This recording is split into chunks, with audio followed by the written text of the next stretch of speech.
Greetings, mighty companions, and welcome back to Practical and Healing Applications of A Course in Miracles with me, Anna Kajawa Quinn.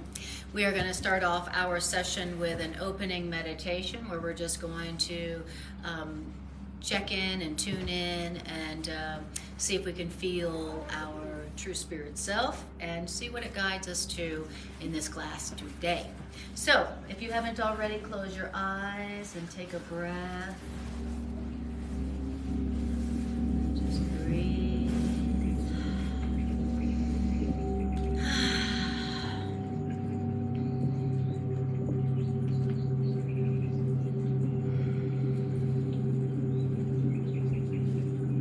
And let's instruct our minds that it is safe to just be here right now.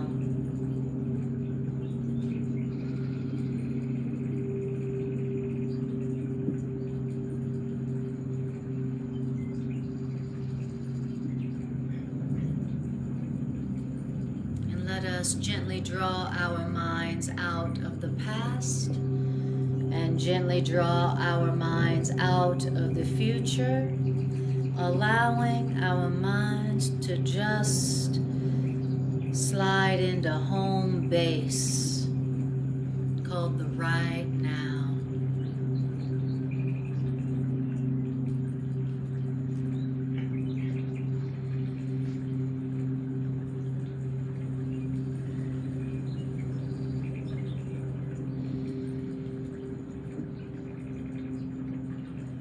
Let's remind ourselves of the truth about ourselves. Spirit am I, a guiltless child of God,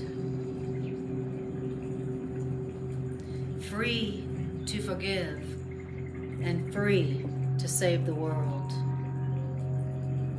Spirit am I.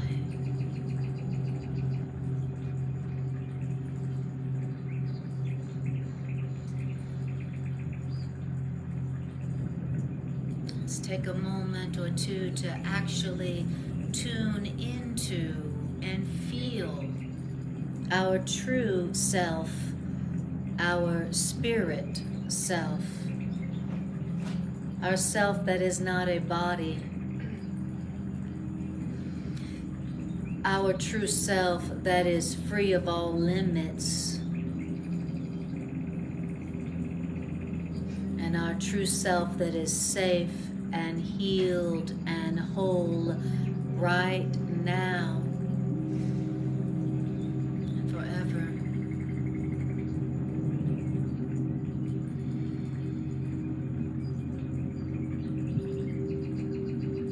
I am not a body. I am free.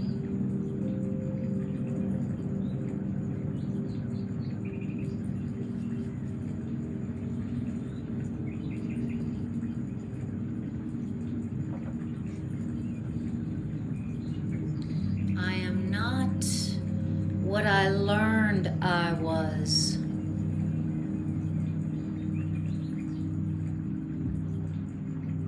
I am exactly as love created me. I am as love created me.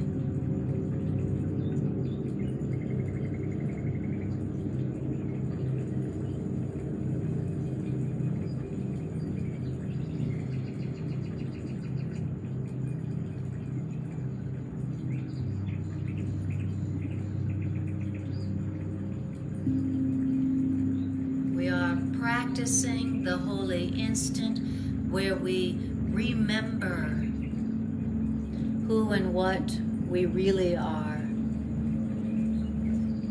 as spirit, as guiltless, as deathless, and free.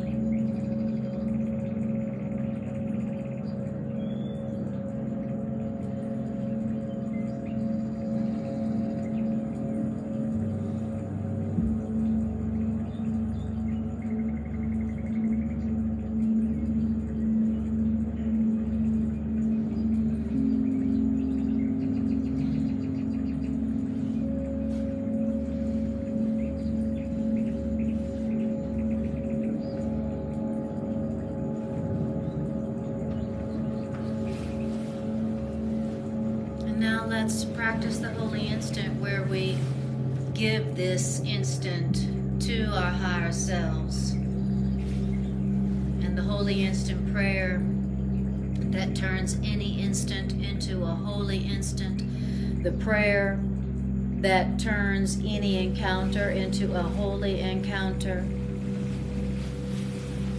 This holy instant do we give to you, Spirit of Truth.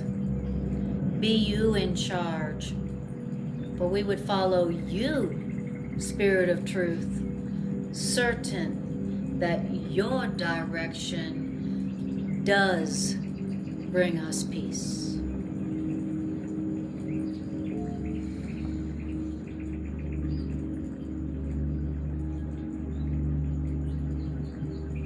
That's our prayer for miracles.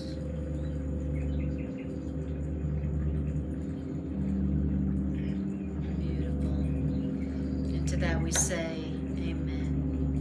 Amen. Amen and amen. All right. Welcome. All right. So, we're going to do the random number generator today to see where Spirit would have us go. You ever seen a random number generator? It just makes I tell it how many chapters there are, and then I hit randomize, and then it picks the chapter, and then I look to see how many sections there are in chapter 28. So we're going to be in chapter 28. And so, tell me, Matt, how many sections? 28. Hi. There are 7. 7. All right.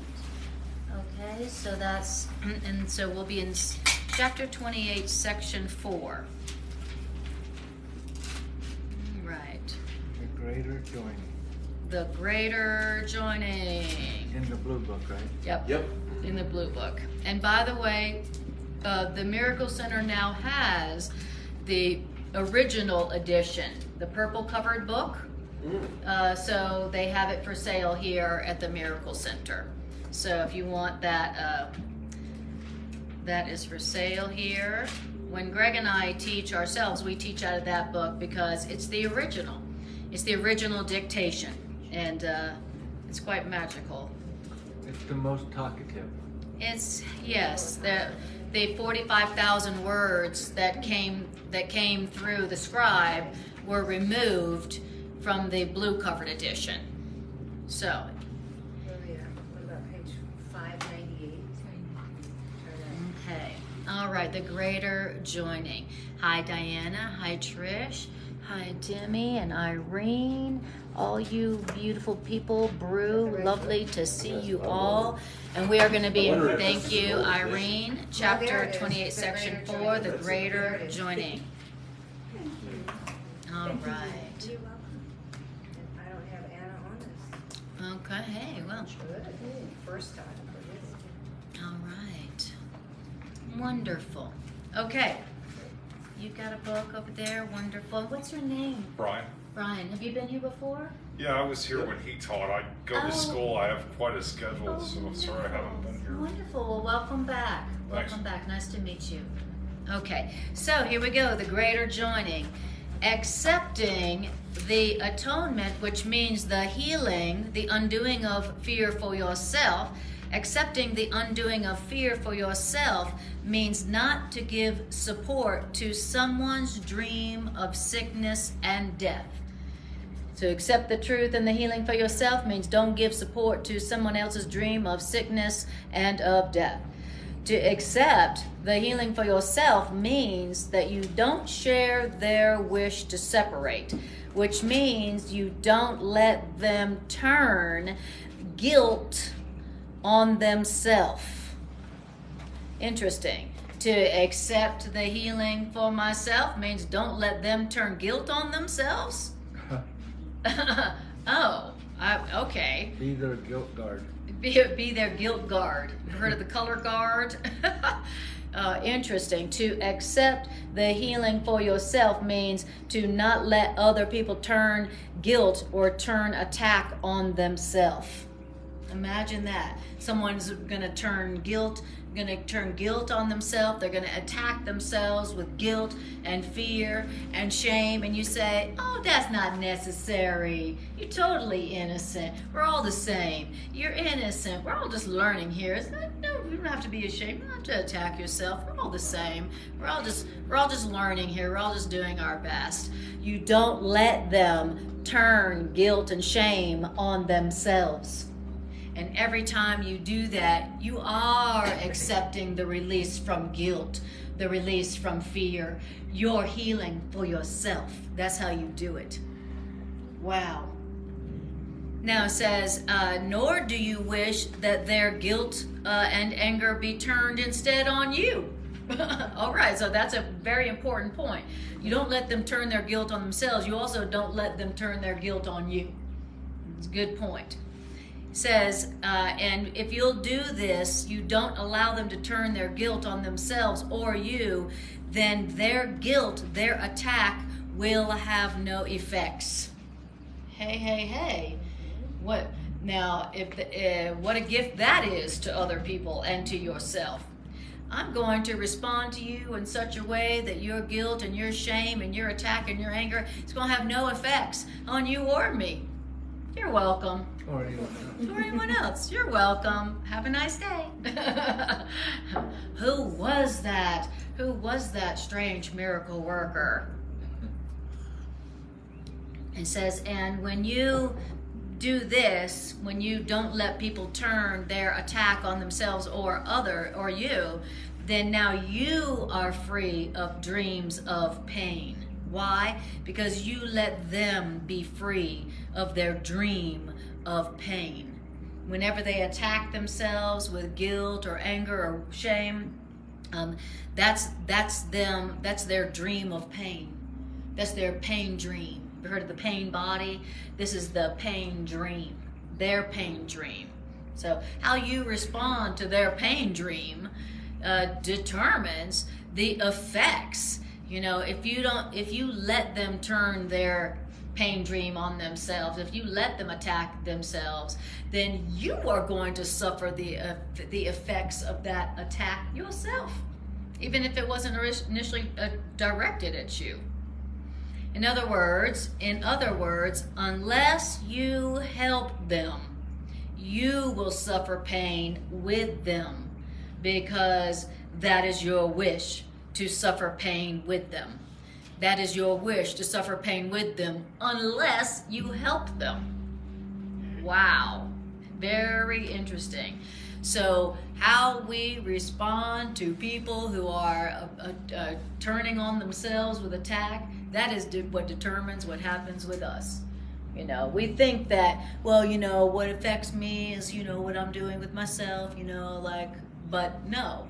It's how do I respond when other people are in their egos and tempted to attack themselves with anger, guilt, and shame. Very interesting. So unless you help them, you will suffer pain with them, because suffering pain with them is your wish. Unless you help them. Okay. And what it means to suffer pain with them is will become a figure in their dream of pain. If you don't help them not turn their pain against them, you'll become a figure in their pain, and they will become a figure in your pain.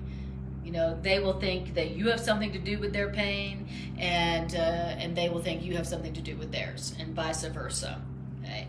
Wow. So if I don't help them to release themselves from guilt and attack, then I'm going to be a figure of pain in their dream and they in mine. Great. All depending on how I respond to them, whether I let them turn their guilt on themselves or not. Now, and so do you and they both become illusions. meaning not who you really are.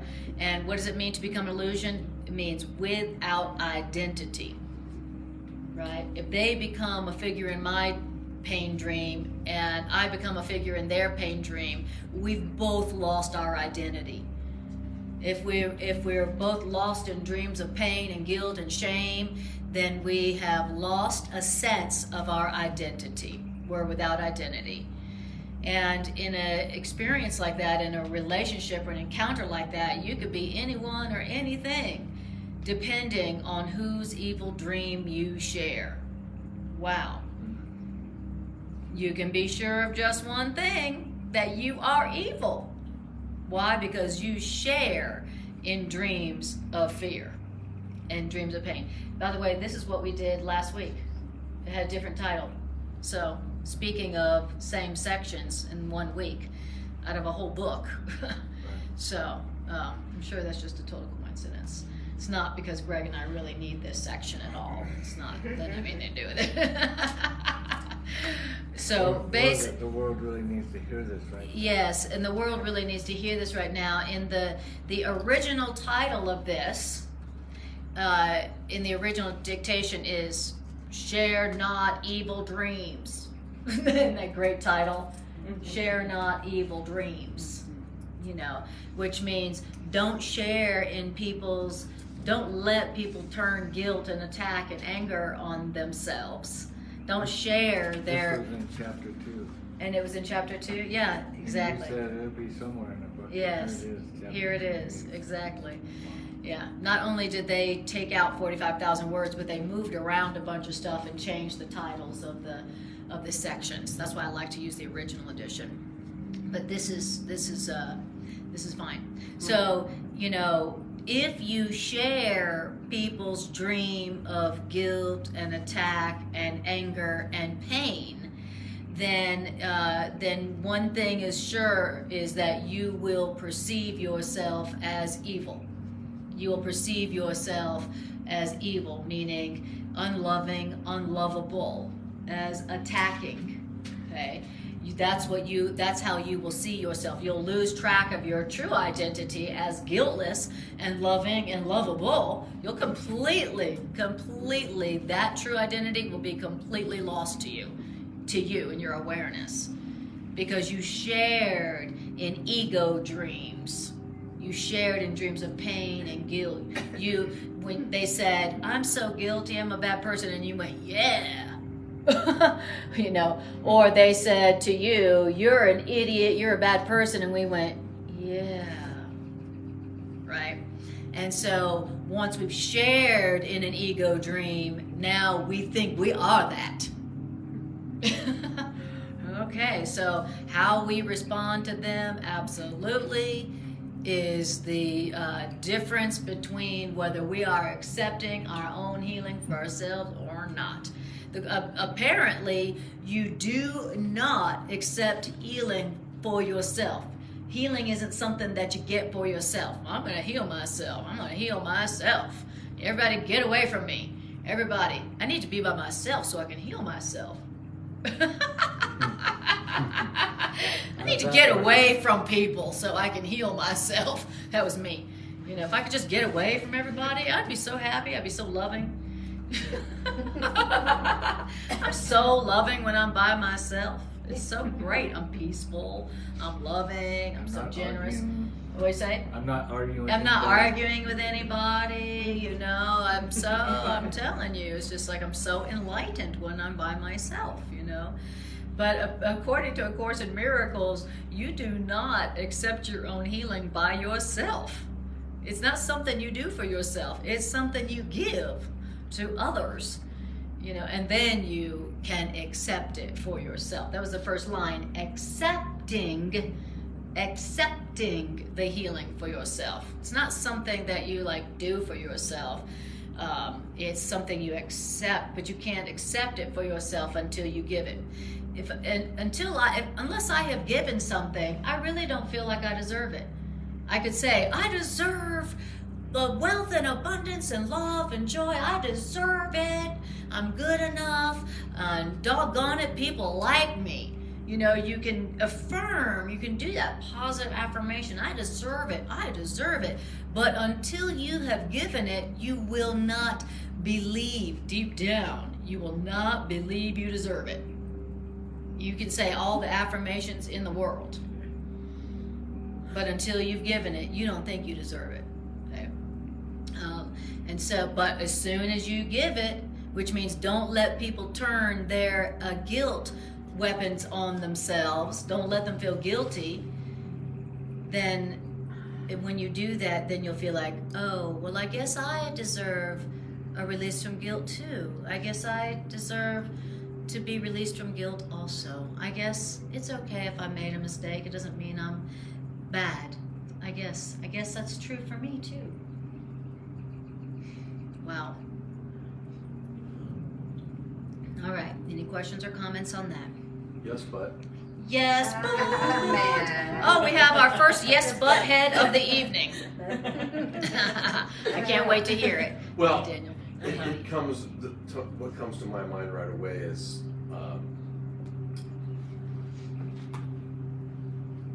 this scenario, particularly in a special relationship, where the other person doesn't particularly want to not let go of their. That's right. Their guilt, That's either right. directed at themselves Yes. or at me. That's a great And- yes, but. That's a great yes, but. That's a And- really good one. So how do I approach that situation when the other party is unwilling? Yes. Unwilling to join Well, in this. I think that what we heard in here is, one thing we heard was don't let them turn it on themselves. And then the other thing was don't share in it. You know, don't agree with them. You know, so they may say I'm a bad person, or I feel terrible, or I feel so ashamed, or you know, or look what people are doing to me, I'm a victim. But you don't have to agree with it. You can just say, oh, okay, well, how's that working out for you? You know, or whatever. You're not agreeing with them that they're guilty, or they're a victim, or that they're justified in their attack. So we're just not sharing it. We're not agreeing with it. You know, and when you're not agreeing with somebody, you've left open the door for them to go, well, you don't seem to see it like I do. Well, how do you see it? So you've left open the door, you know, in case they want to not agree with that themselves. But like you say, but there's their Right, exactly. Their option to say no. Absolutely, they're not doing that, and then it's your exactly deciding whether I can be in this relationship if they want to go down and they want to take me with them. Yes, exactly. And so you've left the door open for them. But most importantly is you've reminded yourself that you're innocent, even when something has happened. Most importantly, you've reminded yourself, you know, you've left the door open for them, and you've reminded yourself. So, you know, you've reminded yourself, if something happens like this, I too am innocent. You know, I just because I've made an error doesn't mean I'm guilty. I'm still innocent. There's no need to feel guilty, you know, just because such and such happens. Does that make sense? It does. I can imagine. And easier said than done. I can imagine. I can also imagine scenarios where, say, someone is physically very sick, Yes. and we've been trained socially to show empathy and you know.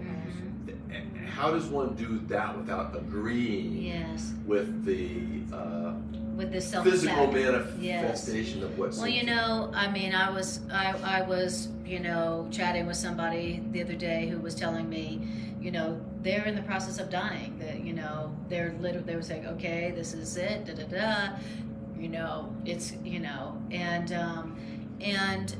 still, I wouldn't agree. I did not give any kind of guilt. I'm like, hey, you know, we all have a terminal condition.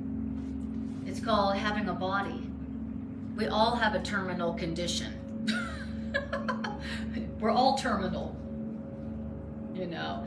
And so, you know, we're all the same. You know, I don't, you know, when I want to release somebody from guilt, the first thing I'm going to do is not let them feel alone. I'm going to remind them, yeah, I'm, you know, I'm sick too. I mean, you know, my mind is sick too, and it's, you know, and, you know, we are the same. We are the same. Because when people remember, oh, I'm not different, oh, I'm not separate, then that is the most central, powerful idea of healing. It's the idea that I'm separate that is the cause. It's the idea that I'm different that is the cause of suffering. It is the cause of pain. That's why the statistics show that when someone has a physical condition or an addiction, that their recovery rate or statistics goes up when they join a support group. Because what happens when we join a support group? Oh, I'm not alone. Oh, I'm not alone. Oh, I don't need to feel guilty about this experience that I'm having. I'm not alone. I'm not different. We're the same. Recovery rates skyrocket. So, you know, not letting somebody turn their guilt on themselves is to remind them, you're not alone. We're all the same. We all are mistaken in our minds and are suffering because of it. Now, yours may take cancer. Mine may take, you know, a financial problem. Somebody else's may take a relationship problem form. You know, we're all suffering. We're all misperceiving in our mind and suffering in some form as a result. You know, and it comes from the belief that we're different, and the moment we don't let people turn that guilt, that belief that they're alone and separate and different on themselves, then we experience the cause, the real cause of healing. Okay, so wonderful. So now you know what to do when you are in the presence of somebody who's suffering. You know, you were learning here, well, what do? You know, when somebody tells you, I just realized that, you know, my cancer has metastasized and I'm dying, or whatever it is. How do you be with them? How do you respond to them in such a way that you help them to accept their own healing, and you are accepting your own healing in the same moment? There is a way of responding to them and being with them, you know, that enables healing to come to both of you. And just because the body isn't healed like that doesn't mean that the mind hasn't experienced a decrease in fear. You know, anytime the mind experiences a decrease in fear or a decrease in guilt, the mind is being healed, and that healing will manifest, whether that's just greater level of peace, greater level of joy, greater level of physical ease. You know, it will manifest somehow. Healing is some form of peace. Healing is some form of peace. Okay, and talk about a practical, a topical topic. You know, they're suffering all around us. You know, we've got people suffering all around us, all over the world. You know, this is the place. This is a place where a lot of suffering going on around here, Earth. Okay. Now, paragraph 2. There is a way. Jerry says we're all cheeseburgers. What does that mean, Jerry? Come on. Are you just trying to bring some levity into our class? Please explain your joke. All right. Okay, paragraph 2. There is a way of finding certainty right here and right now. Okay? And what does that mean, a way of finding certainty? There's a way for me right now to feel secure, to feel confident, to feel fearless, and to not have self-doubt. Okay? There's a way for me to feel no self-doubt right now, right here and now, with nothing changing necessarily. Here's how you do it. Refuse to be a part of fearful dreams, whatever form they take. Wow. Same thing. Refuse to share in them.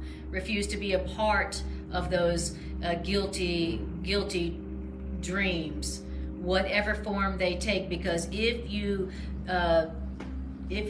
share somebody's guilty, fearful dream, then you will lose identity in their illusion, in their misperception, in their guilt, in their anger, which is their fearful dream. So if you want to feel safe, secure, certain, confident, no self-doubt right now, here and now, that's the way to do it. Don't share in their fearful, guilty ego dreams. Don't agree with them that they're guilty. Don't agree with them that they're different. Don't agree with them that they're alone. Don't agree with them that they're a victim. Okay? And like Matt, you were bringing up, sometimes that's challenging. Well, how do I know? This person is pretty darn sure they're a victim, and they're pretty angry about it. Now, how do I not agree with them without offending them? That's it, yeah. You know, when somebody has decided that that is their reality and they want that illusion, they want that victim dream, they want that anger, they want to be a victim, and they want it bad, and you don't agree with them, they're not going to take too kindly to that. They're going to say, I thought you were my friend. I thought you were my friend. You're not going to agree with me that I'm a victim and that I'm justified in attacking back? Okay, you're not my friend anymore. So how do you not share in their angry victim guilt dream in such a way, that they aren't offended? No. So, and it's something that we're learning. It's something that we're learning how to do. A Course in Miracles is teaching us how to do it. Okay? So depending on spirit. Exactly, depending on spirit. And so what I often say is that when, as a psychotherapist, I hear a lot of illusions. That's why people come in. Because that's why people come to see me, because they got a lot of illusions of pain. They got a lot of, dreams of fear going on. That's why they come to see a therapist. And what I've learned through A Course in Miracles is while they're talking, while they're telling me their dream, the story of their fearful dream, whatever form it takes, I am asking my higher self, or their higher self, or the higher self. I'm saying, Spirit, please relate to this person through me. I don't know how to not share I don't know how to not agree with them that they're a victim of this terrible thing that has happened to them. And I certainly don't want to tell them, somehow, thought is creative, da-da-da-da-da. So I'm saying to my higher self, please relate to this person through me.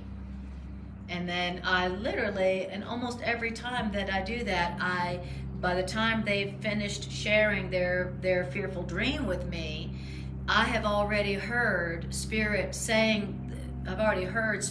answering them for me. And then that's a miracle.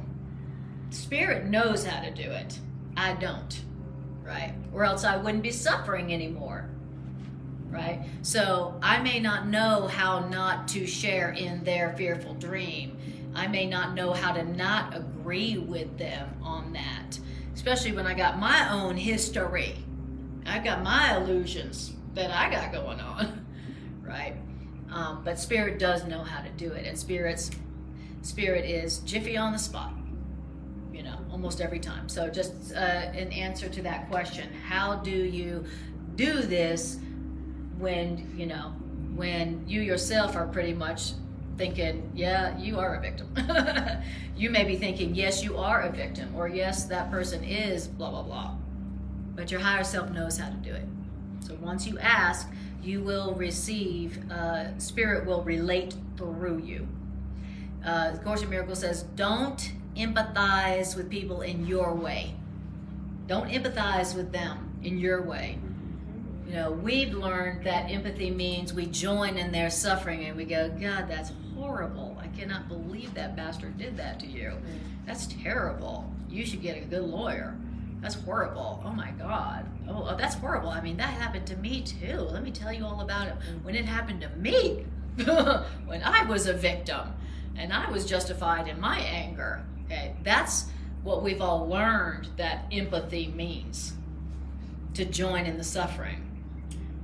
But we learned through A Course in Miracles that we have a higher self that's willing to relate through us in such a way where we're not joining in their suffering. But what we are doing is we are standing for and representing a better way. You know, we're not joining in it, and they're like, that person has a very unique response to what I just shared. Right. So, you know, now I've opened the door for them, and I have reminded myself that I deserve release from guilt. And I've reminded myself that I can feel certain right now, that I don't have to feel afraid. I've just reminded myself I don't have to be afraid right now. Okay. Beautiful. Now it says, so refuse to be a part of fearful dreams, whatever form they take, because otherwise you will lose identity in their fearful dreams. You find yourself by not accepting their fear and guilt as causing you and giving you effects. Interesting. When you feel offended or afraid or upset by what somebody is sharing with you, you have accepted that their fear is causing you. Isn't that interesting? Okay?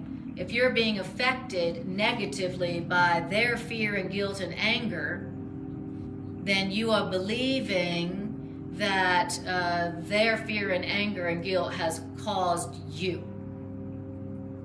Does that make sense? So it's kind of bleeding into you. Exactly. If I'm negatively affected by their upset, then I've just said, your upset is the cause of what I'm feeling right now. Of my negative feelings. Yes, you're the cause. Beautiful, joyful, happy feeling. Yes. I have a sad emotion. Yes. Your negative emotion or whatever you're experiencing is causing me. In other words, God isn't my source, your negative emotion is. You are my source, you know. Now, if God was my source, then why would I be affected or upset by anything you said or did? You know, if I'm upset by, negatively affected by anything you said or do, anything you do or say, I'm believing you're my source. You're my God, that you created me. That's how I'm acting. I'm acting, you know, like you're my God. You're my source. And so I now am affected and I'm upset. But if you're not my cause, you're not my source, then I don't have to worry about what you said or did. It doesn't affect me. Don't have any effect on me at all, because you're not my source. You didn't create me. So when you say to somebody, you're making me mad. Right, exactly. Yeah. When you say to somebody, you're making me mad, you're upsetting me, what you're saying is, you are my creator, and now I'm upset. That's a whole different story. And then God's like, hey, what am I, chopped liver? Hello? So, he says, to refuse to be a part of their ego dreams what it means is you stand apart from them. You're standing apart from them, but not apart. You're standing apart from their ego dreams, but you're not standing apart from the person who is dreaming them. So to say, you know, I'm not going to join with your ego dream, your anger, victim, suffering, sick experience, is to say, I'm going to remember that that you are not, that I'm going to separate the dreamer from the dream. I'm going to go, this person is not their sick dream. This person is not their fearful dream. This person is not what they're going through. This person is not what their negative emotion.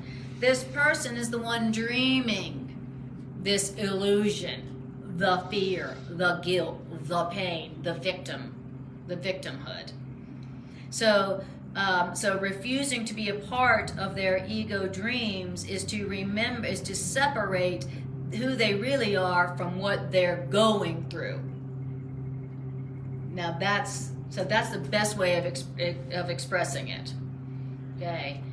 While they're sharing with you their dream of fear, you're remembering that who they really are is can't suffer, can't be in pain, isn't guilty, isn't a victim, is powerful.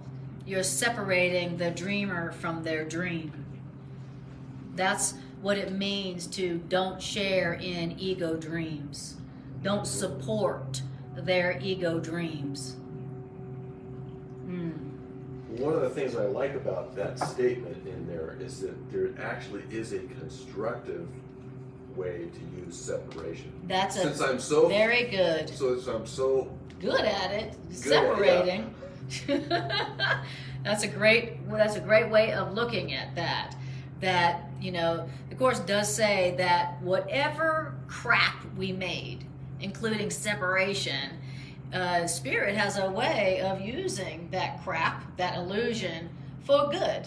And so it's like, you like to separate, we all love to separate, we're so good at it, we love it. Okay, great, separate the dreamer from the dream. You know, when they're sharing their suffering story with you, you remember that that's not really who they are. Who they really are is a spirit who isn't suffering, who can't suffer, who's not guilty, who's still powerful, and who's still totally innocent. That's the right use of separation. Beautiful. And these are all things that you can do silently. Okay, the best way to help somebody really is silently. Remember the truth for them silently. Okay, because number one, you stand as a alternative to them, and you're demonstrating to yourself that you are not your ego experience. You know, and that's what I still need to learn. I need to learn that, you know, it's not me who's suffering. That's not my true self. That's my illusion of myself. That's my dream of myself. So I'm trying to learn that for myself so that I don't see myself as a weak, powerless, angry victim, mortal, fallible, and full of sin.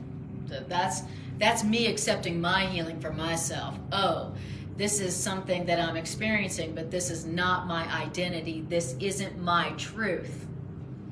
I'm not a guilty body who's got to get all they can get while they can before they die. That's not who I am. But I can't learn that, and I'll never accept that for myself until I teach that to others. All right. Beautiful. Thank you for that, Matt. That was good. It says, and this way, you find yourself by not accepting them, their ego experience, as causing you and giving you effects. You stand apart from their ego suffering, but you're not standing apart from the person who's dreaming the suffering.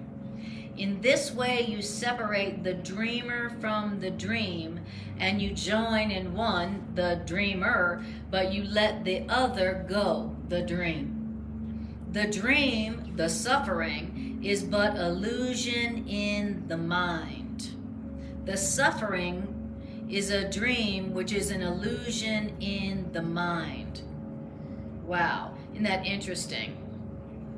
And with the mind, you would unite, but never with their suffering, never with their ego. So we're learning how to be a healer, how to be a miracle worker, and also how to accept your own healing for yourself at the same time. Kind of practical stuff. It is the dream, it is the suffering dream that we fear, and not the mind. It's their suffering that we fear. It's not their mind that we fear. But right now, we see their suffering and their mind as the same. Why? Because we think that we are our suffering instead of our mind. I think I'm my suffering. It's true. When you're suffering, you think that that's you. You know, when your body is suffering, it's hard to go, well, that's just my body. That's not me. You know, suffering, the Course in Miracles says the whole purpose of pain is to cement your belief that you are your body. That's its purpose. That's the purpose of pain. That's the ego's purpose of pain, because when you are hurting, when you're suffering, you feel like you're your body. Because I feel that. What my body is experiencing right now, I feel that. What does that mean? Well, I think that means that I am my body. And the Course says that's the purpose of the pain. So that I go, well, my body hurts and I hurt, so I guess that means I'm a body. Right? So apparently the healing is you are not the pain that you're experiencing, you're not the suffering that you're experiencing, and neither am I. Neither am I. You know, I'm not my suffering. Right? I'm the mind that's dreaming of suffering, because I'm the mind that believed in guilt. I'm the mind that accepted guilt. And so now I'm the mind that's dreaming of suffering. Okay? I'm not the body that is the effect of that. Okay? Now, and that's the ultimate way of healing, accepting the healing for yourself, is this is coming from my mind. It's coming from my mind. It's not coming from my body. And I'm not my body. I'm the mind who's dreaming this suffering because I accepted guilt. Now, that's the real cause of his self-healing. But then you try to change your mind about what you're thinking about the body. No, all you have to do, according to this, is separate your suffering, separate you from your suffering. Separate you, the dreamer, from your dream. You know, I'm the mind dreaming of this suffering. I'm not the one suffering. I'm not the suffering. I'm not the body that's suffering. I'm the mind. You know, so you're separating your own self. I'm the dreamer. I'm not my dream. I'm the mind dreaming. I'm not what I'm dreaming. I'm the mind dreaming of the suffering. I'm not the suffering. So you're doing the same for yourself that you're being asked to do for others. And once you're doing it with others, it's easier to do it for yourself. So once somebody's sharing with you their suffering and you're remembering for them silently, you're separating them, the dreamer, from their dream, their suffering, and you're doing that for them. Now, next time you are suffering, you're going to be able to do it for yourself. And then, oh, wow. And then there went, what happened to the pain? What happened to the suffering? I was just suffering. What happened to the suffering? I was just suffering. Oh, that must be the real cause of healing, of suffering. Right there. Wow. Okay, good question. Anything else? Yes? It's interesting. Twice it tells us about finding. The first sentence in paragraph 2, there's a way of finding certainty. Mm-hmm. Doesn't mean certainty in that story, by the way. It just says finding certainty. and it says to find it right here and now. And then later it says, you find yourself, keeps talking about this process, which means we're all lost in our mind, as Yes. you say, by not accepting them as causing you and giving you the effect. Right. So we're all lost, but it's telling us, and we're lost in pain, we're lost in suffering, Yes. we're lost in hurt, all these things that are not the attribute of God. Yes. And so we lost ourselves in the opposite of what God is. But step by step, as we talk about, we're being shown, and this is how to get unlost. This is how to unravel yourself by not joining your brothers and sisters in all their trauma drama. I love how you say all the time, well, that certainly makes sense, Matt. You know, you're not agreeing with them. It just, that Yes. certainly makes sense how you'd feel that way. Yes, that's right. Exactly. Doesn't mean you agree with them. You just, Let it, based on what they said, it makes sense. you might feel that way. But- Exactly. Doesn't mean I'm agreeing that, you know, you're vulnerable, That's right. that you're lacking, That's right. That That you're a victim. you know, that you're, even that you're your body. I Yeah. don't need to say anything to offend you. I just Exactly. don't need to agree with you. It's not, you know, at all costs, even if you have to offend them, don't agree with them. Yes. It's depend on spirit, how can I do this supportingly, lovingly, without offending, because God doesn't offend us. God doesn't go, you idiot. Why are you guys all lost in the world of pain? Thank Just you. patiently waiting for us. Beautiful. We're Yeah, not thank you for and God's not agreeing with us. exactly. God's not going, oh, you're suffering great. Right. Exactly. You know, we don't want to tell them, well, you know, your suffering is wrong. Yeah. You know. And so what like Greg was saying, what I often do is when somebody is sharing with me their suffering, the first thing I do is I say, well, it makes sense that you might feel that way. Now I've validated, it makes sense. I'm not telling them, well, that's not very spiritual. What's wrong with you? You know, you're not a very good spiritual student. You know, why'd you ask for that? Don't ever say that to somebody. Why'd you ask for that? Okay, that's not helpful. You know. So the first thing I do is I validate them. That makes sense. You may feel that way, so that they don't feel ashamed that they're experiencing whatever they're experiencing. I don't want them to feel shame. You know, I don't want them to feel guilty about it. You know, I don't want to give them more guilt. Like, why'd you choose that? You know, you know, you create your reality, right? Why'd you choose that? Here, let me trade you your guilt for some Exactly. different guilt. Oh, you feeling guilty? Here, let me give you some more in a spiritual way, and call it love. I'm just trying to be helpful. So, you know, so first thing I do is I validate them, which means I release them from guilt, and I say, it makes sense you might feel that way. And it does. Absolutely.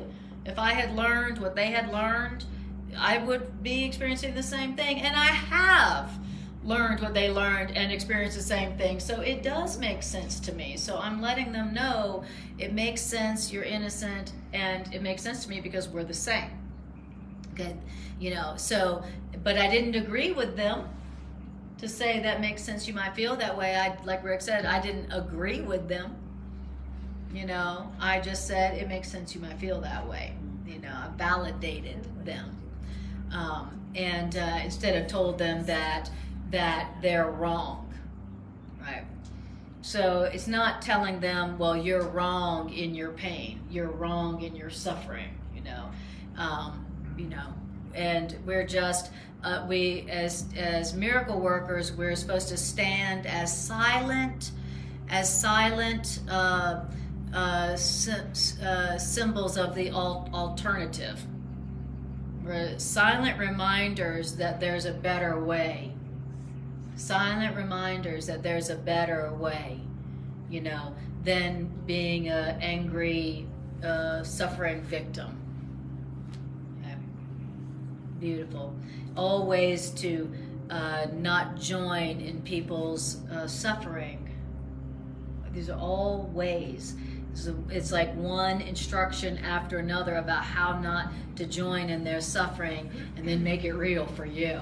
How not to do that. How to respond to people when they're sharing their suffering in such a way that you don't add to their suffering and then take on their suffering. And this has got to be the most practical thing there is, because like we were saying before, there's a lot of suffering around. There's a lot of suffering. And so it's very tempting to join in people's suffering and to inadvertently make their suffering greater, and yours too. So this is a very, very important topic. And as you can see, A Course in Miracles is training us as healers, as miracle workers, as teachers of love. We are being trained how to be a healer, how to be a miracle worker. And this is how you do it. This is how the great saints and teachers and masters have healed people, by looking at them and not saying a word. This is how they did it. This is how they did it. You know, the healer or the teacher remembered the truth for the sufferer, for them, separated the sufferer from the dreamer, separated the suffering from the dreamer for them in their mind silently, and then miraculously the person is healed in their presence. That's how they did it. That's their secret. This is like the secrets of the masters, the secrets of the healing masters. It's right there. That's why it's called A Course in Miracles. It's a curriculum in how to work miracles without saying a word. It's the most amazing thing. And since you didn't say a word, then they can't blame, they can't attribute it to you or blame it on you. He's like, I don't know what you're talking about. I didn't even hear what you said. She healed me without my consent. I'm offended. I'm gonna report you to the board of regulators. I don't know what you're talking about. But Anna, yes. Anna, okay. Anna, settle down. So you say, I wrote it down. You can say it makes sense that you feel the way you do. Yes. And then where does it go from there? Do you just, what's the conversation, or what's the Okay, well remember, I'm like, remember the first thing you do is you refer. Refer. When in doubt, refer. Your job as a healer, a teacher, is literally to take, is to take it and go, here, you take that spirit. Okay, so then you. Yeah, you immediately. While they're talking, just sit while they're there talking. And ask spirit, how do you want me to respond to this? Okay. Yes. And spirit knows what you're talking about. Yeah. Spirit exactly. doesn't want you to trample on their rights. In other words, knowing, forgetting that they are the offspring of Creator. Mm-hmm. And so how could they be lacking? Mm-hmm. How could they be hurting? Okay. And then when we forget that for them, then we forget for us, because we are the same as them. We came from the offspring of Creator. So we forget it for both of us, and now we both keep the dream going, and we're both stuck in it. I've heard Anna I've heard her say many, many things, but what I've learned in listening to Spirit channel through Anna, especially as a man, I think, is you can tell she's learned to find the equilibrium of no guilt. Like one person I heard, I was standing there, tell her that such and so happened in their childhood, and it's like, whoa. It was hardcore. And her response was, well, and so that happened then. So tell me, what would you like to experience now in life? If you could choose something different to experience now, what do you want to experience now in life? And I was just like, I even did a whipple. because the person, you could see it in their face like, oh yeah, I don't have to stay 50 years ago Okay. In my suffering story. in that, and I have a choice to do something different. Like they haven't even considered that. No. And so, but what I watch is not that she's so smart and brilliant. What she's Yes, smart she and is. brilliant at is channeling. Is the ability to listen to spirit and channel. Because that's where these wild things come out of her mouth like that you go, wow, I wish I could think of stuff like that. And then you will. Exactly, and the formula for being a brilliant genius healer is that you always refer. You know, somebody's bringing something to you, and you go, take that, spirit, and then they bring it to you, go, and take that too, spirit. Take that too, spirit, and then what comes in and through, even you are like, oh, that was so brilliant, it was so amazing, you know, but it's because you referred. You don't Yes. have to think, do I need an electrician for this? Exactly. Everything's the same referral. Exactly. You don't have to be thinking, what do I say? What do I say? What do I say? What do I say? You know, you don't have to be anxious about what to say or do. Like you said, there's a way to be certain right here and right now, even while somebody is telling you the something where you're like, I don't, you know, And like, the way of finding, just before certainty. yes, Finding is getting there. It's Yes. not you're there. Finding certainty. that's right, exactly, where it's given to you. It's Right. given to you. Because you're lost. Yes, So exactly. You need to find it. Yes. Yeah. Mm. Yeah. I mean, it was a few weeks back. I've had a crazy stuff. It was a few weeks back during class. Someone was watching watching the class live, and they sent me a picture of the people laying a body of this child in the ground with the dirt in Africa. Wow. In a dirt pit. And she's like, well, we just had to bury so and so who just died of Ebola, you know, and while asking me what during class live, and it's like, oh, okay. And remember the other one with the woman who was talking about her daughter being attacked, you know, and she was like, why, you know, how could what you're saying be true? My daughter was just viciously attacked and da da da da da. Remember that during class? And of course, while I'm reading it, I'm like, spirit, you take that one fast, you know, and it works every time, you know, because the Holy Spirit, your higher self, was created for exactly that, to be ready to answer for you, to answer for you in the name of truth, any moment, anytime, anything. It literally is like created to be waiting for your call. Waiting for your call. That's what it's created to do. Sitting there waiting for your call. Help me. What is your perception of this? Please decide for me in this. That's his job. That's what it was created by God to do. And what God creates whatever God creates, gives somebody to do, that is done. That's what God created the Holy Spirit to do. You know, to be ready to answer our every call for correct perception, for truth. So we're just learning how to get out of the way, and we're so ingrained to like do it ourselves and think for ourselves and answer first and, you know, decide first before we ever ask, that it's a major learning process to do nothing, get out of the way and ask.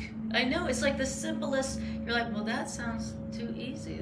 But the way what we've done to our mind has made our mind so unnatural that the easiest thing in the whole world, do nothing, step aside, ask. The easiest thing in the whole world to us seems like the most difficult thing in the world. We have a brain. I know. Exactly. Yeah. I'm a mature adult. I know something. You know. That, and so we're to our egos, A Course in Miracles is extremely personally insulting, because A Course in Miracles is saying you don't know anything. You don't know enough to judge. You don't know enough to decide for yourself without making a mess, without making more suffering. You don't know. And he says, and that's our difficulty with A Course in Miracles. We find it personally insulting. Like, what do you mean I don't know anything? I've been to school. I have this degree. I got that degree. I'm a mature adult. So that's our difficulty with A Course in Miracles, is to become like little children. And like it says, unless you become as a little child, you can't enter the kingdom. Which means until you have the mindset of a child, I don't know, then you'll never experience truth. You'll never experience real happiness. Yep. So, alrighty. Hi, Carol. Hi, Jean. Beautiful. All right. Now, paragraph 3. Like you, they think they are a dream. Like you, they think they are their suffering. They think they are their suffering story. Yeah, just like you, they think they're their story. Here's my story, and I think I am my story. What would I be without my story? Just in a different form. You'd be happy. That's what you'd be. That's who you'd be. You'd be a happy person. Yeah, so like you, they think they are their story. So don't share in their story of themselves, because your identity depends on their reality, meaning them not being their story. So here's the way to think of them. Think rather of them as a mind in which illusions and delusions still persist, but as a mind which is brother or equal to you. So here's an instruction. Instead of sharing in their story, think of them as a mind in which illusionary stories still persist, but as a mind which is equal to you. That's the way to think of them. This is all instructions. How do I respond to and be with somebody who's in their story, their suffering story? And how do I not join with them in their story and agree with them and then make it my story? Okay, very important. Okay, so what am I supposed to do? Don't share in their story, don't agree with their story, and just think of them as a mind in which a bunch of stories, illusionary stories, still persist, but as a mind which is equal to you. Brother means equal. Of Course in Miracles defines brother as equal. Okay, doesn't have anything to do with masculine. It means equal. This is a person, this is a mind that still has illusions persisting in their mind, but they are equal to me. And what did it say? And I'm just like them, because I'm a mind in which illusionary stories still persist also. Okay. They are not equal made by what they dream. They're not equal made by their story, nor is their body, so-called hero of their story, your equal. It is their reality that is your equal, as is your reality their equal. So I'm equal to them, but not in a fit, not the body, not because of the body. It's not like we're equal in bodies. We're equal in our realities, our minds. What that means is our mind and their minds are joined in equalhood. Now their body and their stories, they but seem to make a little gap where your stories have joined with their stories. All right. I love that line. Your mind and their mind are joined in equalhood or equality. Right. So So, you know, you hear the Course saying all the time, we're one, we're one, we're one. Well, it's not that my body is one with their body. You know. That's not what is one. That's not what's equal here. That would be pretty freaky, huh? Yeah, exactly. That's not like physically, anatomically possible, you know, to physically be one with everyone. Thank God. We don't have enough time for that, right? What is one is that they are a mind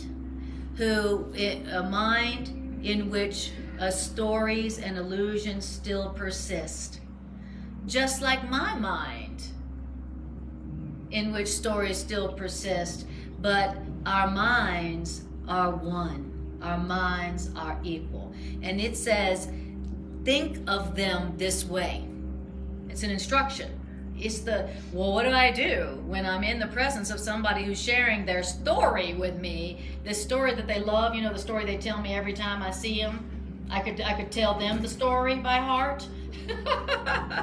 Know that story? We all got those stories. You know, have I told you the story about my childhood? Yes, you have. Yes, many times. Both ways. Yes, exactly. Well, let me go find someone who hasn't heard my story of my childhood, right? So when somebody's sharing their story and they want their story, you know, here's what you do. You think of them as a mind that's equal with you, a mind in which the illusionary stories still persist, you know, but the mind that they are, that has the stories, is equal with you. Yeah, I'm just saying, I'm a mind too, you know, and I got some stories going on in my mind that What was aren't that true. part of the Streisand movie where she starts telling her story and everybody walks away every time? Exactly. Mm-hmm. Exactly. Yeah, you can't go, how dare them, you know, when you're doing your own form of everything they're doing. Exactly. You can't judge them for their story. It's like, I heard that story so many times. Oh, God. You know, that what I just did, if that's your response, even if you're like this, you know, even if your face looks like I'm listening to your story, even though I've heard it 30 times, right? Even if I'm looking like, you know, I'm still agreeing with them that their story is them, and it's true. So I'm increasing their story, their suffering, and I'm doing this, and I'm then also taking on their story. Now it's my story. Even if I'm like, you know, listening. The only way that I can release them from their story and release myself from my story is to separate them, their mind, from their story. They are not their story. They are not their story. They are not their story. Oh yeah, and I'm not my story. Oh yeah. So that's the only way to do it, is remembering to separate the dreamer from their dream while you're listening to them. While you're listening to them, you know, you're remembering the truth. You're separating the dreamer from their dream, you know, because, and to the extent that you have a lot of people showing up who are like, you know, they're in their story, they want their story, they're you know, they're stuck on their story, that they're a victim and they're justified in their anger or their whatever it is. To the extent to which you're surrounded by people who are really in their suffering story, that's probably the extent to which you're still stuck in your story. You know, and so the universe is like, I'm gonna keep sending them people who are stuck in their story, and maybe they'll put it together.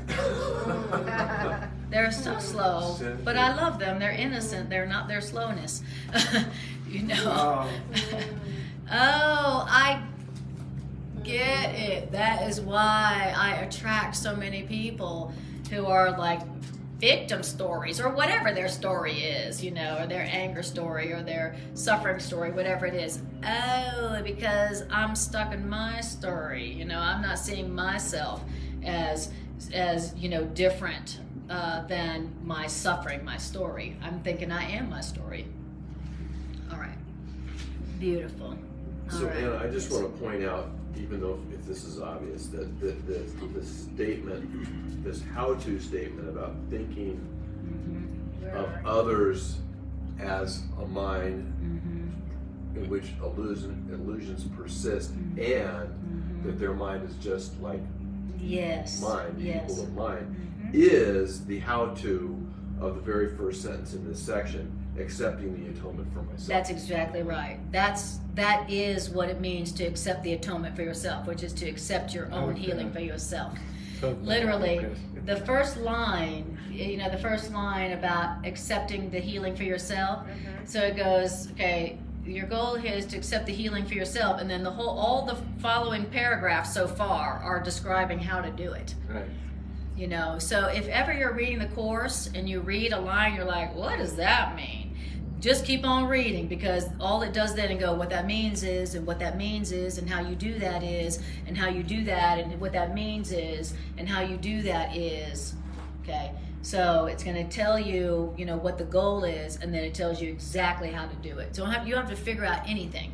You don't have to understand it. It is explaining itself. It's explaining what it's saying. Like, oh, and if you didn't get it in this paragraph, now it's going to explain it again. And then if you didn't get it in that paragraph, well then stay tuned, just keep reading, because it will explain it again in the third paragraph. So when uncertain about what it's saying or what to do, just keep reading. Because the Course in Miracles is a practical curriculum, you know, that is witnessed to by its results. It's a curriculum whose purpose is results. It's a practical curriculum. Do this, do that, do it this way, do it like this, do it this, do that. It's a do only this manual. Isn't that beautiful? I think in the old days too, when you'd get together with friends or people you hadn't even seen in a long time, just getting together, who tells the best story? You're listening, oh, that happened to you? And you're, let's see, can I top that or not? Yeah. Maybe you think that was bad? Wait till you hear what happened to me over Christmas. Conversations. Yes. Right. All the Having way no from college idea. on through for Having me. no idea. Seriously. That's You thought you were sharing. Yes. You know, Yes. okay. You didn't know you Oh weren't yeah. sharing and helping them by Right. listening. You thought you were. and then talking Yes. and telling them. It's so weird. I know. We're all like, you know, master suffering tellers. You know, it's like, you think that's bad. Wait till you hear my childhood. Yeah. You That'll know, make you feel your better. suffering's got nothing on my suffering. It's- You know, and that's- then the next person's like, you think that's bad. I know, and everybody's got this. And then somebody comes out with a story and everybody goes, no, that's pretty bad. Okay, you win. Yeah. You win. You're the top Or the sufferer one who of the doesn't- whole group. or the Nobody one who can doesn't top say your suffering anything is the story. We're boring not worthy. Yeah, exactly. Well, Right, and the one who doesn't say anything, well, they don't have anything to say. Who's listening to them? They're Yes. so boring. Their life must be great. We don't want to hear about that. Yeah. I mean, it was conditioned for. That's what I was saying earlier, that we all were taught that the way to empathize is to join in somebody's suffering. Misery. And then top it with your suffering. Yeah. You know, and then be like, and then we're like, hey, you know, stop trying to minimize my suffering by telling me your suffering is more. Have suffering wars, suffering competitions. Yes, I was just trying to be helpful. I'm just trying to put myself in your shoes. It Uh-huh. felt horrible. Yes.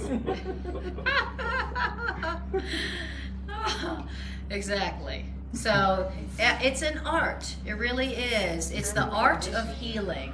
It's the art of healing. How not to join with them, but at the same time, you don't want to tell them that they must be spiritually deficient. You know. You know, how not to join with them in their suffering and also make your, it's an art, you know, healing is an art as well as a science, you know. It's something we're learning how to do. We become more graceful at it as we practice. And that's why it said over and over, finding your way back. Yes, exactly. What does it say, Greg? Finding your identity, saying if you join with them in their suffering dreams, you'll lose your identity. You'll lose your identity in their, you know, suffering dreams. You know. Wow. So, all right, beautiful. So it says, I'll just finish paragraph 3. So it says, oh wait, okay. Oh, I finished it. All right. Okay, so I'll just do paragraph 4 and then we'll stop there. Paragraph 4. And yet, between your mind and their mind, there is no gap. Who knew? So, to join their suffering story is thus to not meet them. Because their suffering story would separate from you. So if you're going to join in their suffering story, you're not meeting them, you're not joining them. So instead of doing that, therefore release them from their suffering story. How? Merely by your claim on equality, brotherhood, and not on dreams of fear. So, I love that. So again, instructions. Okay. The truth is that they're a mind in which illusions still persist. I'm a mind in which illusions still persist. And if I join with them in their story, their illusion, I'm not meeting them at all. Okay, because their story would separate them from me. So therefore, release them merely by your claim on equality, on brotherhood. We're brothers, we're equals, and not on their stories of fear. Okay, great. Now, well, how do you do that? Let them acknowledge who they are, the dreamer, who's still powerful and strong and complete and healed and whole, by not supporting their suffering stories by your faith. Let them acknowledge who they are as a deathless, timeless, powerful spirit by not supporting their suffering story by your faith. Because if you support their story, then you will have faith in your suffering story. And with faith in your suffering story, they will not be released, and then you will be kept in bondage to their suffering story. Oh, okay. And then dreams of suffering will haunt the little gap inhabited but by illusions which you have supported in their mind. Wow.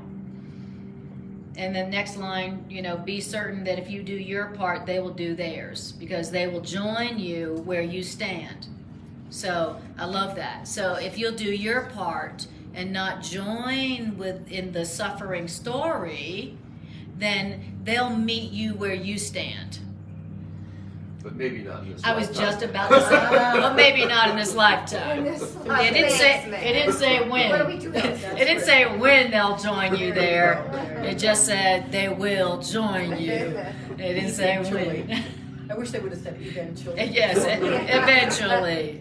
eventually. So, so that's good to know. So don't worry that if you call them to tomorrow, if you call them to join you mind to mind, no gap between us. You call to them to join you in equality as a mind, that's still free. Then they'll meet you there, where you stand. Okay, and beautiful. And then I'll just keep on reading just a couple more sentences because it's so good. So don't call to them to meet you in the suffering story between you, or you will believe that it's your reality as well as theirs. You cannot do their part. Okay, so we've been talking about this. You can't do their part. But this you can do, but this you do when you become a passive figure in their dreams of suffering instead of dreamer of your own. So, identity in suffering dreams is meaningless because the dreamer and the dream are one in suffering. Who shares a suffering dream must be the suffering they share, because by sharing is a cause produced. Okay. So, what is the source of creation? Sharing. Whatever you share, you produce. Whatever you share, whatever you agree with, you produce. Okay, and so so once again, don't share with them in those dreams of suffering. Don't agree because you're going to be creating more. Because by sharing is a cause produced. Woo. So think about that. When you're responding to people who are sharing their suffering story, think about this, remember this. Remember that how you respond to them, what you share with them is going to be your future. How I respond to this person is going to be my future. How I respond to this person is going to be my future. What do I want it to be? Do I want the story they're sharing to be mine? No way. I do not want that story. Okay, so the way that I don't allow their suffering story to become my future is I look at them and I say, this person is a mind in which illusions still persist. And I am the same. I'm a mind in which illusions still persist. As minds, there's no gap between us. As minds, there's no gap between us. If you're a mind and I'm a mind, there's no gap in mind. And so, if we're minds, there's no gap between us. What one's experiencing, the other's experiencing. Exactly. What one is experiencing, the other one is too, because our minds are joined. But it doesn't make it real. Right. So I'm not rejecting them because of their story. I'm reminding that who they really are is someone who's one with me, and a mind that's just having a dream. A mind that's just having a dream. Oh, they're a mind that's having a dream. I'm a mind that's having a dream. And as minds, there's no gap between us. And so, no gap, no suffering. There's only a Macy's between us. Oh my goodness. There's no. Jerry. Jerry, you're full of it tonight. You're so full of it, it was coming through even before you walked in. The cheeseburger story. Your cheeseburger. And don't support it with your faith. Yes. Triggered me to go look up the teacher of God, the characteristics of the teacher of God. One is faithfulness, meaning that faith is to be all-encompassing. So you're remembering with this brother, you're remembering with this brother, with this sister, with this mind, with this mind, with this mind, and that's the goal. Is when we get to there, then we're going to be releasing. Not ooh. But then I heard Matt's story, and that does suck. Ooh. Gotta make an exception there. Yes. Yeah. And I don't want to hear that story again. Exactly. So that's the real meaning of faith. Right. That you're not having faith in, I'll have faith. Yeah, but what? You're having faith that who that person is not their story. Just like the other person. They are not their story. They're not their suffering. They're not their fear. They're not their problem. That's what we're having faith in. Right. And that's what it means to not join them in their dreams of suffering. Share not their evil dreams. I think for me though, the hardest part is, I can, I'm looking at their story, and sometimes the behavior, and sometimes it's really difficult. And so I kind of see it as jumping over that and trying to see their mind, see who they are. Now, that doesn't mean that they have to accept that. That doesn't mean that they have to. That's right. the difficult being is, okay, they're here, whatever. But for right now, they're still in this story, and they're still in this illusion, which is making it really difficult to be around them. Okay, that's where I'm like, now what? Because I'm doing this as much as I can, whatever. But this is really tough to be around. Okay. As they're sharing their suffering story, and it's uncomfortable, it's unpleasant. Well, or making me feel bad. Okay. Yeah, whatever. Or okay. yes, you're tempted to share in that story. How do you know? Because you're uncomfortable. Really? Yeah, that's how you know you're tempted to share their story. Kind of thing, but yeah. Right. Okay. As you refer. Oh, okay. As you refer, Holy Spirit, what? Please, Holy Spirit, please show me the truth here. And as you see the truth, okay, that's a mind in which illusions persist, just like me. You will find that your discomfort will disappear. Either it just happened that your discomfort disappears and you're full of compassion. The discomfort and the upset disappears, and then there's compassion in its place. Or Spirit may say this, and you say something to them, and they, for a moment, wake up from their dream, and they go, I never thought of it like that. And they wake up from their dream, their suffering story, and there's no better feeling. And when that happens, you're like, man, that feels good. When you are a channel for somebody waking up for a moment from their story dream, it feels real good, and all discomfort is replaced.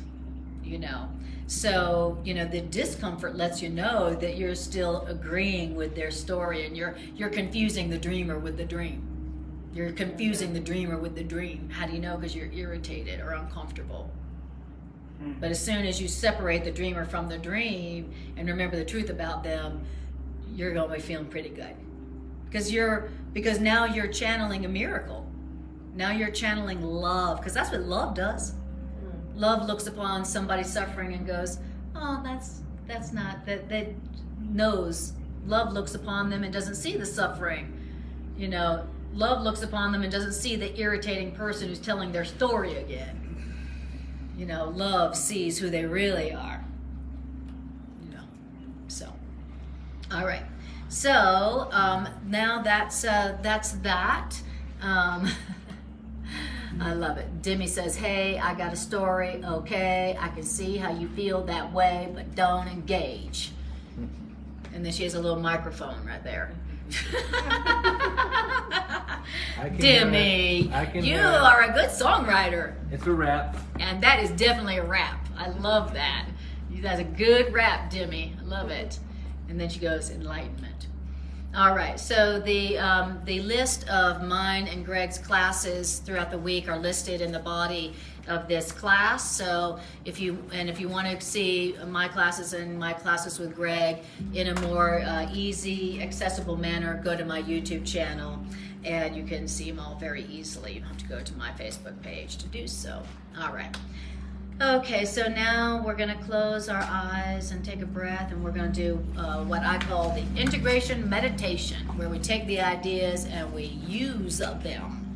We use them in some area of our life so that we can walk out of here having actually used them, which is how we actually see that they're true.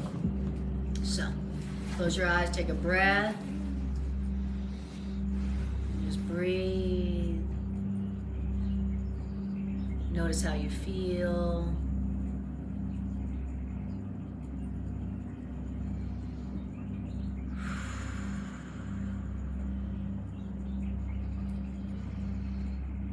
Wonderful. Now I want you to bring to your awareness a situation or a relationship with somebody that you've had recently where they were wanting you to join in their suffering in some shape or form. they're sharing their suffering with you.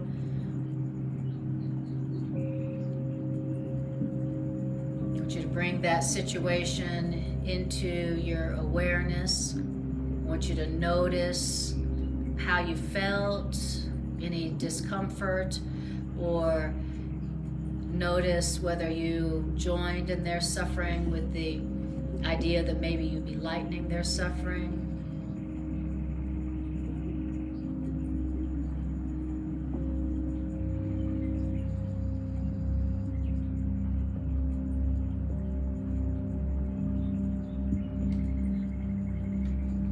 Beautiful. Now let's do what this section told us to do.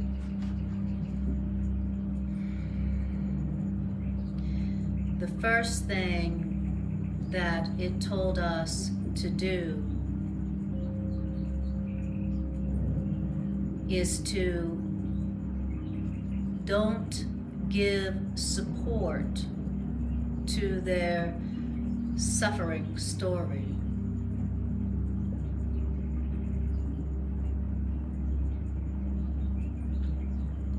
And say to them in your mind's eye, say to them,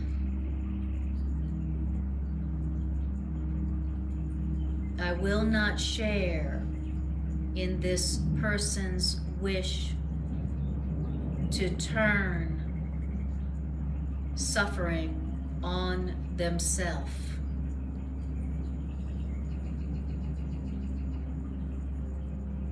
I don't want to let this person turn their fear, their guilt on themselves. And I don't wish that their fear or guilt be turned instead on me.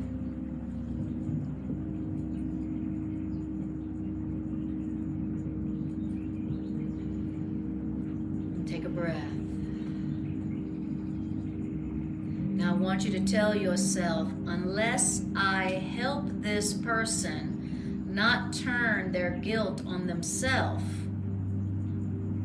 I will suffer this pain with them.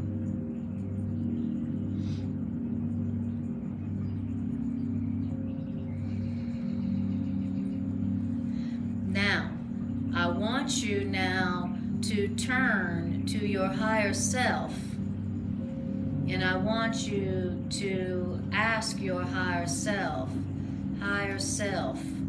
show me the truth about this person. Help me to separate the dreamer from their dream. Help me to see them as a mind in which illusions still persist, but a mind that is equal to me.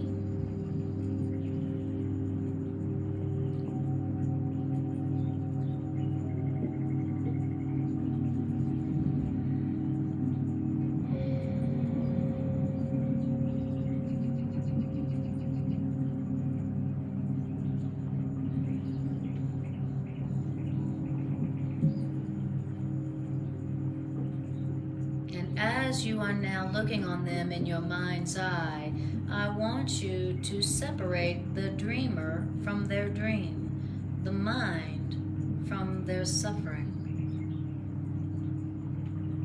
and see them as a mind that is not separate from you, your mind, equal with you.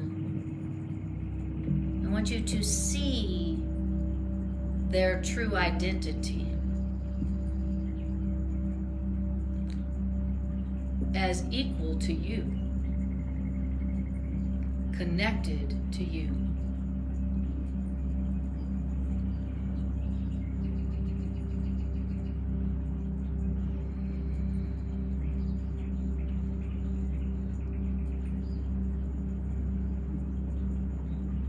And how do they look to you now?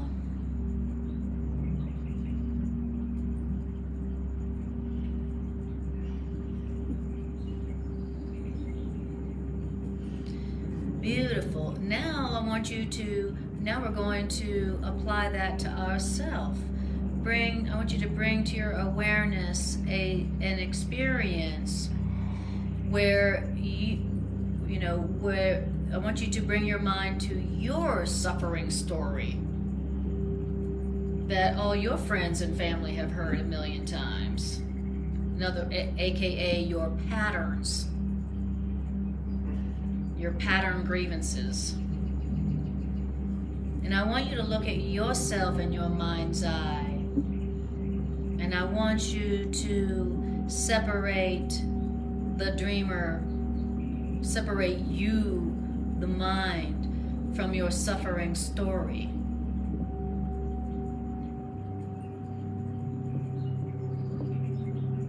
I want you to remember that you are not your suffering story. You are not your pain. You are not your fear. You're a mind in which fear still persists. But you're not your fear.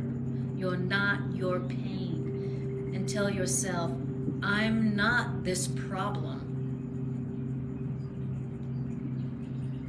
I'm not this sickness. I'm a mind that's dreaming of this sickness, this pain, this fear. I'm a mind that is eternal. I am a mind that is still connected to the mind that created me, my mind. I am a mind that cannot suffer, cannot be in pain. I am a mind that cannot suffer loss, nor fail to do all that happiness asks. I'm a mind, in mind, forever, unlimited, in love created, and in love do I abide. I am a mind.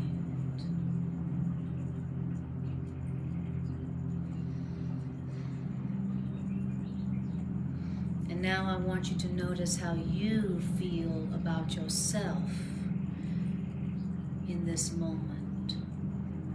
This is your way to experience, to find certainty right here and now.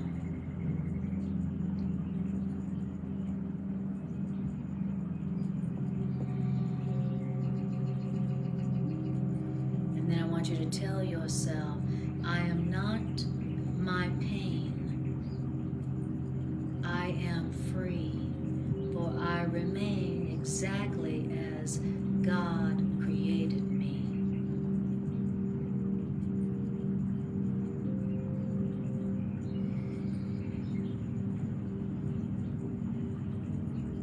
And breathe.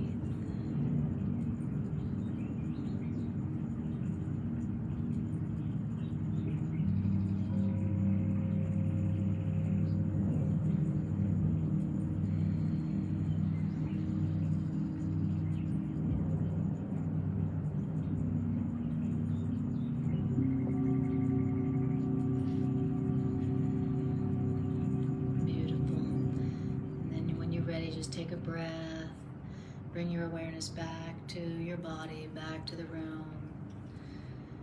Yawn and stretch, wiggle your fingers and your toes. Even though you're not a body, you still have to drive your car home.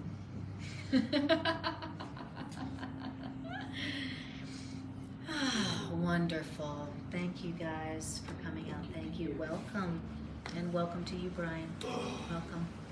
And thank you guys for joining on Facebook. I really appreciate you using your very precious time and energy to join this healing circle and to share in these ideas and make them stronger for all the world that so desperately needs them. On behalf of the planet, thank you.